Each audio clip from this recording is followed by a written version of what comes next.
Hi, welcome to the Property Gurus. This video is the third in a series looking at the renovation of a 1930s semi-detached property. When we took on this property, it was in a dire state, so we completely stripped it back and have renovated every single square inch. We'll talk you through what we've done and how we did it, and how you can think about approaching your renovation project. The slides you can see here show you some examples of what the property was like when we took it on. If you haven't done so already, please subscribe and give us a thumbs up, and we hope you enjoy the video. Today, we're going to look at the loft that has now been completed and focus in on some of the design features that have made it such a success. So here we are looking at the staircase, the new staircase that's been built. Now, there's a few features here worth looking at. We've spent a lot of time making this area really fit in nicely. So this has all been created. This window was already here, so we've managed to keep the window, so you can see that we've put the plaster around the corner of the window. We've managed to keep it, so that's nice. And then we've done a nice sweep on the plaster, and that's been achieved by using mesh and building up that plaster. So if you're working on your own design, put a bit of extra effort in. You can see it sort of curves up. It's a really nice finish. It really gives aesthetic value. Ask your builder to do that rather than just putting the square plasterboard. It's less likely to crack and just looks better in the long term. Moving on to the stairs, you may have seen some of our other videos, but the existing floors here, we'd already put oak floor everywhere in this house. So to tie in with that, we have clad the new staircase in oak. You can look at that in more detail on our other videos, but it really gives it that high quality finish that just gives you a really smart, clean, modern look as you come up these stairs. So that's been an absolute winner. And then the other feature that we would definitely recommend on every single loft conversion is to put some natural light into the stairwell. So you can see here, we've fitted a window onto the new gable wall. So this is a hip to gable, so we've got a square vertical wall here. That's bringing in huge amounts of natural light. We've got the lights on at the moment just for this video, but you'd be able to come up here perfectly fine right up until dark, just from the illumination from that window. And that makes a big difference because it makes this area feel part of the natural flow of the house. If you didn't have it, this would be dark. You'd have to have the lights on even during the day, even during the summer, and definitely recommended. So if you don't have a gable wall, such as this one, a vertical wall, then you can get Velux windows that will go into the ceiling above where you are, or you can have a dome. But definitely look into that. Get your builder to let some natural light into the area, because it will make a huge difference to the look of your loft conversion. So coming up the stairs, as we come to the door to the room, under the building regulations in the UK, when you add a loft conversion, you have to make sure all of the doors in your house are fire doors. That's not standard. So we've had to change every door in this house. I'm giving you a sweep here of this door.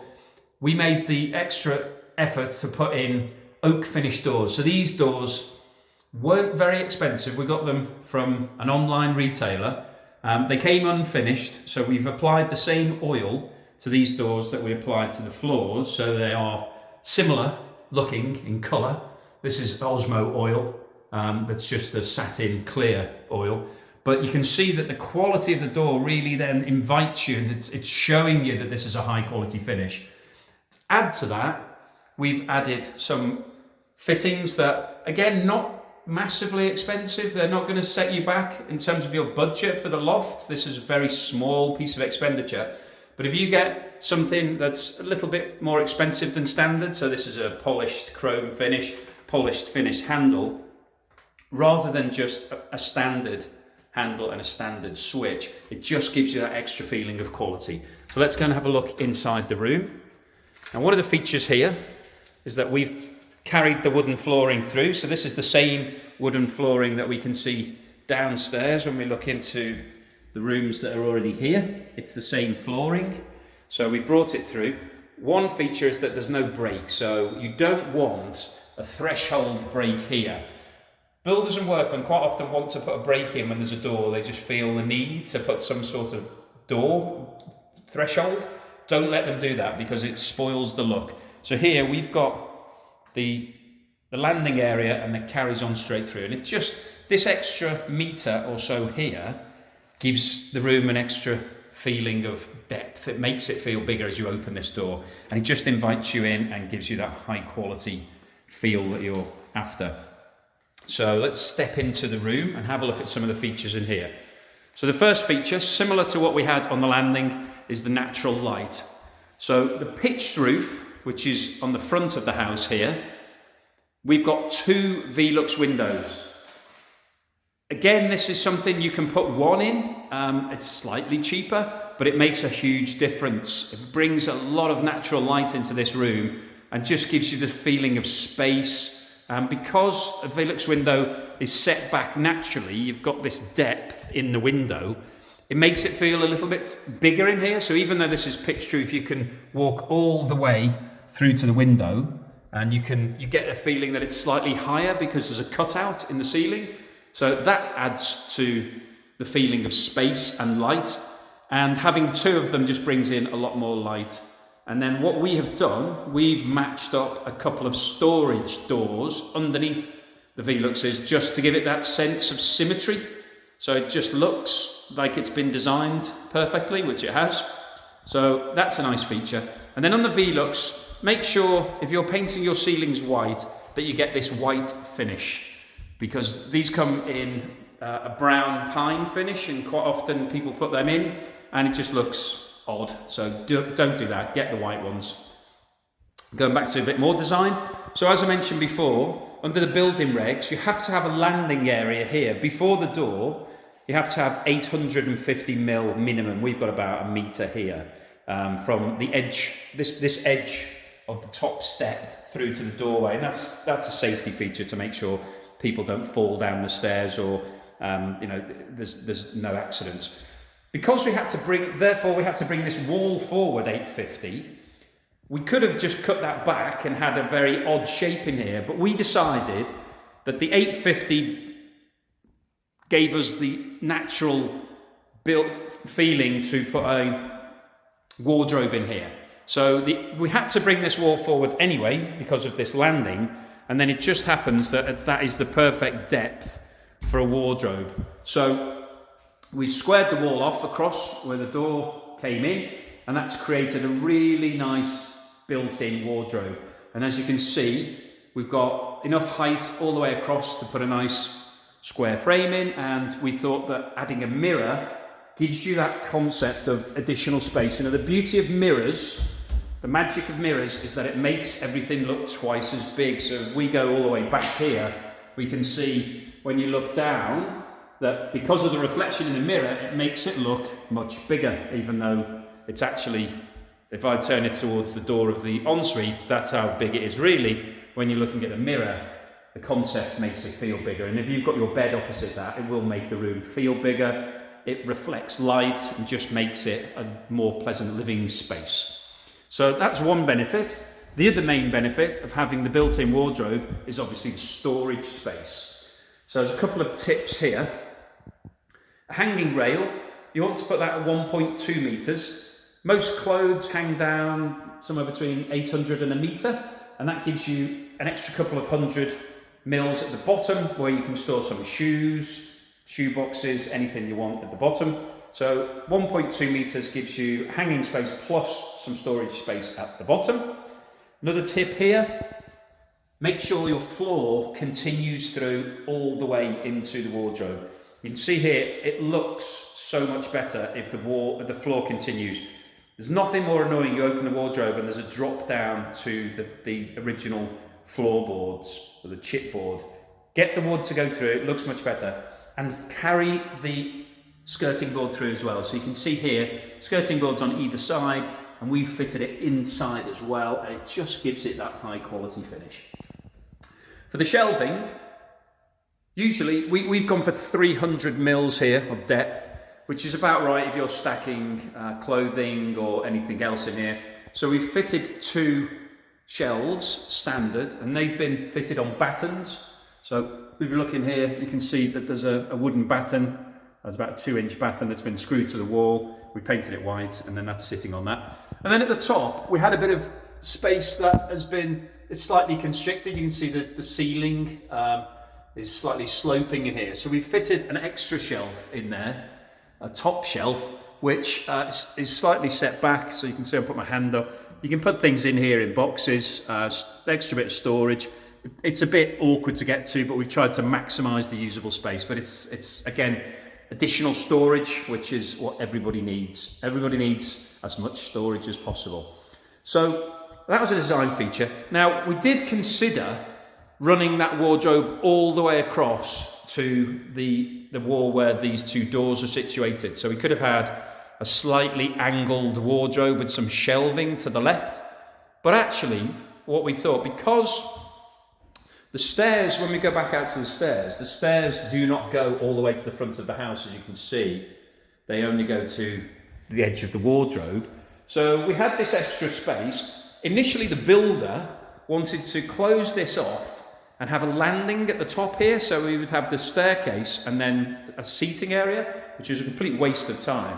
So what we thought actually was better, because it's about 2 meters deep, we thought that this could be used as either a home office or a dressing room or something of that nature, which will basically give us some extra usable space in this room. So as you can see here, we've carried on the skirting board and the flooring, and this space is about 1.2 meters wide by about 2 meters deep. Now it's got restricted head height, as you can see, but you can walk down, this main section here is about 2 meters tall, so you can walk down it. Most people could walk down that quite comfortably, but you can certainly put a desk in that area or a dressing table or something that you'd want to use. So if you wanted to work from home, you could set up a PC here and a desk and use that very nicely as your home office. We made sure that the sockets matched that concept. So not only have we put a socket here, but we've also put a socket right in the corner, so you'd be able to have some power. And we've also put a separate switch to this area, so you can switch the light on and off to this particular space. So it's all about thinking through the space you're working with and getting your design right before you start the build. So here, the door gave us the idea of, we had to bring that wall forward, 850. That created the space for the wardrobe, and that then left us this space to use as a home office work environment. So the door really was the driver, but then we had to design what we were going to use everything else for. So think it through, think what you want. If you want home office, if you can get it, then even if it's a small space like this, it will be invaluable in future. It's worth thinking through the options. Never let your builder say, oh, we're just going to close that off, because that's the easy thing to do. Don't let them do that. Here's a good example over here. So on this wall, we've got a chimney breast. So the chimney comes through from down below. And so the right-hand part of this wall is set back. The builder initially said to us, well, we may as well just square that off and just carry that all the way through. So what would have happened then is here, where we've got this setback, we would have had the wall continuing at that level all the way across, and we'd have lost this small section of space here. Now that may not seem like a lot of space to be bothered with, but actually, when you live here, if you look at this space now, if you take a step back, that is a perfect area to fit a wardrobe. So we've got, between the back wall and this window, is about 800 mils deep, which is the size of a wardrobe. So now, if you want to, you could fit a really big wardrobe in here, so 2 meters wide by 800 deep in that space. If we'd have allowed the builder to carry this wall on at the same level all the way through, we wouldn't be able to do that. We would only have about 400 or 500 of additional space. So think through in the future. And the same with the window. So here on the back wall, we could have installed a much larger window, would have let more light through. However, what we have now to the left of the window as we look at it is another space that could be used for a wardrobe, some drawers, a desk, whatever you want in here. So we've got a lot of flexibility going forward. We've got potential to put a wardrobe or a desk on that side, You've got potential to put a wardrobe or a desk here. And so you've got to think through the flexibility. Don't make your window too big. Don't let your builder square off any walls because it's easier for him to do that. Make every inch count. Just get all the usable space and think about what you're going to do in the future. The other thing on the window worth considering, see a lot of loft conversions where people have Juliet balconies. So rather than having a window here, you would have a balcony that would go from floor to ceiling. So if we'd have done that, people seem to be drawn to Juliet balconies, so they think, oh, that'll be quite a nice feature, I'll have floor to ceiling glass. However, if we'd have done that, firstly, where do you put your radiator? Because the radiator can't go underneath the window, so then your radiator has to go somewhere else, so that's a problem. Secondly, you can't put anything in front of those doors because they're glass and they have to be able to open. So it means all the floor space around your window can't be used. And thirdly, how are you ever going to use a balcony anyway? You're not really going to stand out there. And finally, if you've got children, it's just an added piece of stress if you've got doors that potentially open and they could climb out onto your balcony or your balustrade.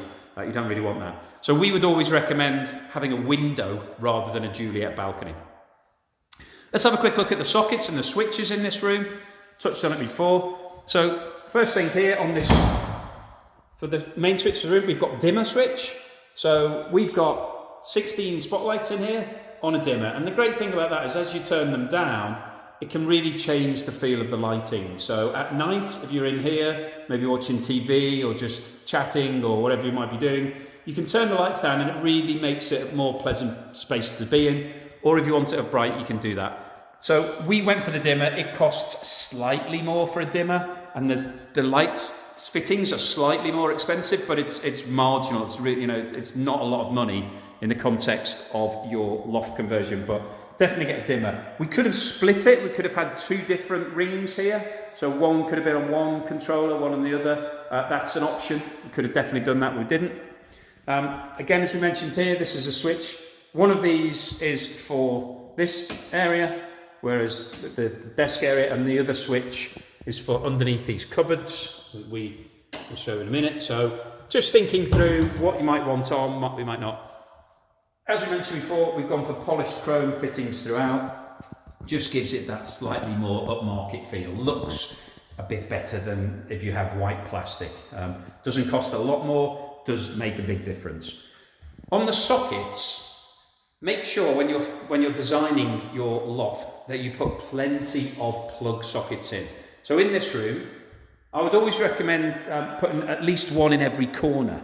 But if we look in this room, we've got one in this corner for the desk, one here, and one on the other side. And the concept here is, if you were to put a large bed in this room, you might want to put the bed against those doors. So therefore you have a socket either side of the bed, if you've got a double bed in here. Turning onto this wall, same concept. If you wanted to put a bed on that wall, then you could do that. And we've got a socket on either side for that concept.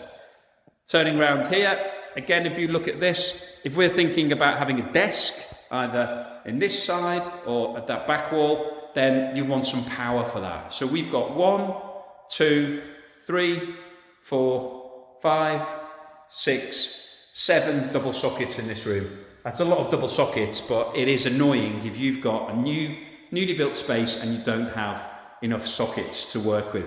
Make sure you have more sockets than you'll ever need, and then you'll never complain about it. Moving on to the storage space here.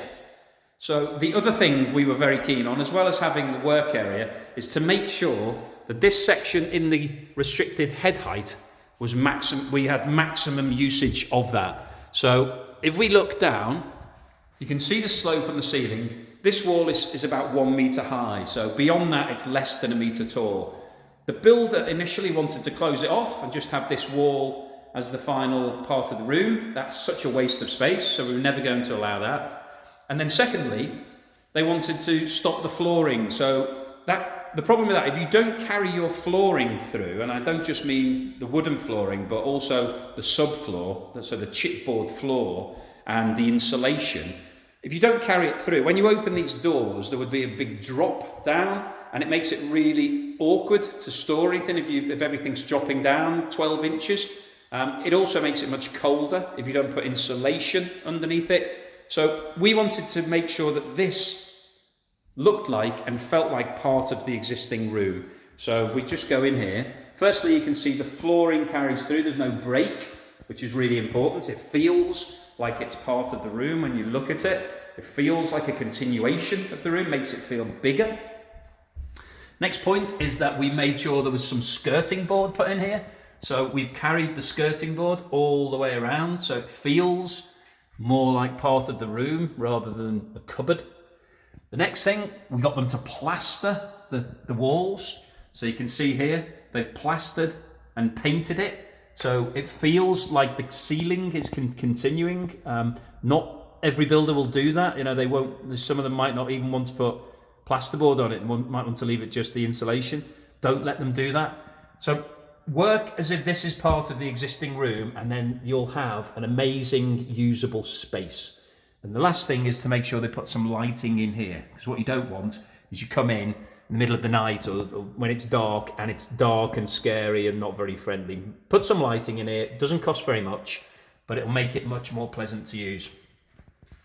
And then on your cupboards, the cupboard doors, we've split our doors into two, and the reason for that is that it makes it much easier to just access quickly. If this was one big door, and if you can imagine in the future, if we've got a bed that's sitting in front of those doors, to open one door, it's a really big swing, whereas with two doors, you only have to open, to access it, it's a much smaller swing. If you look at the swing on that, if this was one door, it would be twice the length, and therefore you'd have to move everything. It just makes it more difficult to get in and out of. So splitting the doors into two is a handy feature. And another little design tip, we put a magnetic catch. So this is a very cheap thing to buy. Magnetic catch on one side, little metal clasp on the other, and when it shuts, it just sucks it in, keeps it nice and neat, make sure that it closes properly. Get some handles. These handles came in a pack of 10, really inexpensive, but just a nice quality look. Makes it feel a bit more at market, just in keeping with the rest of the room. So let's have a look over towards the ensuite. Same fittings, same handle, same door, just gives it that quality feel. So when you look at we've got the main door to the room, matches, looks nice. So one thing to work on here, which way to open your door. So situation of the door is always key. We've fitted our door in the middle of the room. The reason for that is that we're maximising the space. So this ensuite is only 1.5 metres deep. The reason we wanted to minimise it was to give maximum floor space. So we've got maximum usable space. 1.5 metres is enough to build an ensuite. It's 2 metres wide. We've put the door in the middle. So you'll see as we open the door, the benefit of that is that we're able to do a full walk-in shower to the left. So the door opens out, which again is very important, gives us more space, just allows us to use all the floor space in there without having to worry about the door swinging in. And then because the door's in the middle, we're able to set the whole left-hand side to make a shower. So this shower, the full width of the room is 1.5. This shower tray is 1.2 metres deep. So we've got about a 300 millimetre section at the rear. So if we go in, we can see we've got about 300 millimetres of tile here, which is one tile.